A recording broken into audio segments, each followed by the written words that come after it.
Dərmənlər bizə düzgün gəlib çatanda qoruyur qarıyı. Bir də görürsən, saxta dərmənlər gəlir. Nə cür olur saxta dərmən? Ampuladadır. Biz onu suyun içində qırıb, həll eləyib, arada prisk eləyirik. Xəstəliyə qarşı. Bir də o tərəfdə tökəndə görürsən ki, 2 kağız çıxdı. Baxırsan, ampulanın üstə biri 10 ilindir, gətirib təzyiq üstə yapışdırıblar. Arısı da deyir, vurdum da dərmən. Arı sönür deyir, bax çətinliklər bunlardır. Bizə tapşırıq verdilər ki, bu dərmənləri işlətməyin. Antibiotik dərmənləri.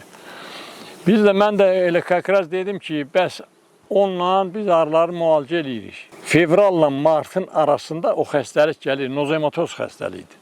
Deyirlər ki, buradan 10 ton, 20 ton bal yığılacaqdır, Avropaya göndəriləcək, onun içində antibiotik dərmən çıxar, balımız geri qaydar. Mən sual verdim ki, bəs o dərməni ləğv eləyəndə biz nə ilə müalicə eləyək? Deyir, təzə dərmən çıxacaqdır. Sonra bu ciddiləşdi bu iş. Getdilər bizim Azərbaycan dilində dərmənlərin siyahısını yazdılar, göndərdilər bizə.